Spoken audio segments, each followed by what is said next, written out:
Assalamualaikum. My name is Danish Ali and I am from Rahimia Khan. I am studying in Sheikh Zayed Medical College as a first year MBS student and I am working here as a coordinator of 360 Muslim Expert. Today we are discussing the radius bone. It is the lateral bone of the forearm and it is homologous with the tibia of the lower limb. So first of all, we will discuss its side determination. There are 4 points of its side determination. The first point is that the upper end is having disc-shaped head, while the lower end is expanded with a styloid process. The styloid process is usually present here, but it is broken in this bone.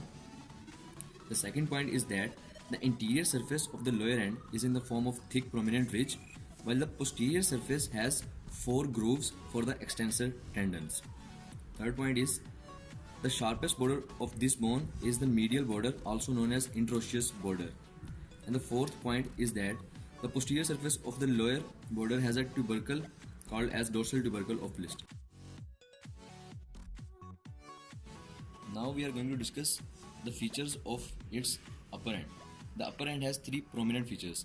The first feature is that the upper end is in the form of disc-shaped head and the superior concave surface of the upper end articulates with the capitulum of the humerus.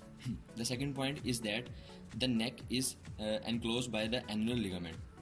The third point is that the radial tuberosity lies just below the medial part of the neck. It has a rough posterior part and a smooth anterior part.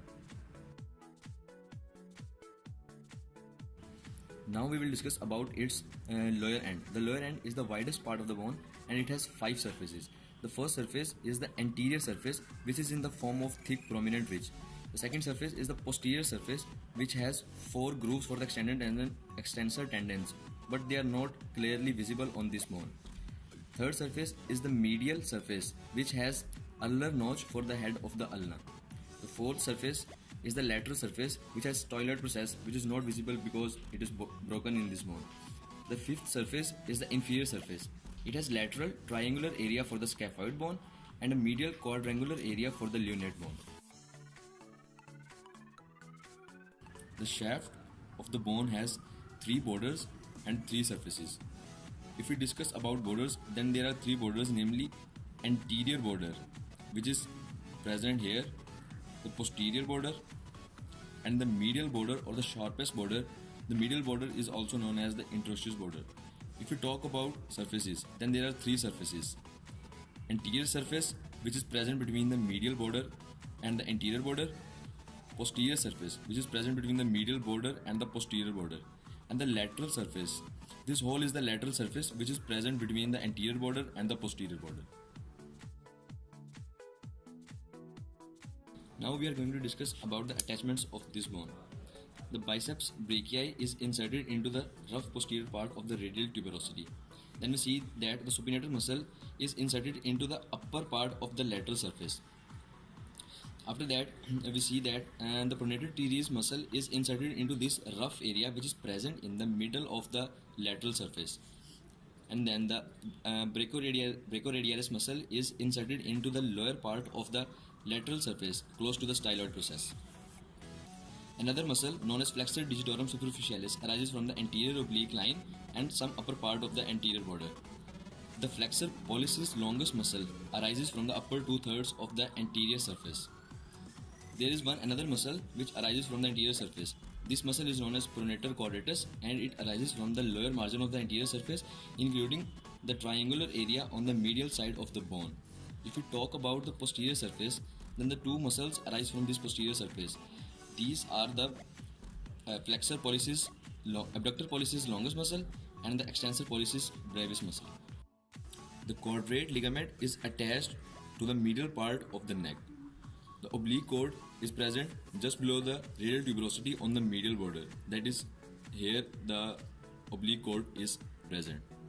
If you talk about the articular capsule of the wrist joint, then it is attached to the anterior and the posterior margins of this inferior articular surface of the lower end.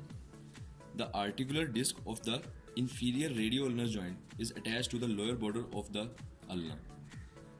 The extensor retinaculum is attached to the lower part of this anterior border, which is sharp in this region. The interosseous membrane is attached to the lower three-fourths of this medial border, also known as interosseous border. At the end, we will discuss about the four grooves which are present on the dorsal surface of this lower end.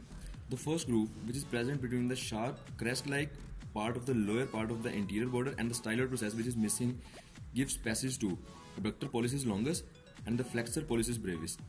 The second groove, which is present between the styloid process and the dorsal tubercle of Lister, gives passage to extensor carpi radialis longus and extensor carpi radialis brevis.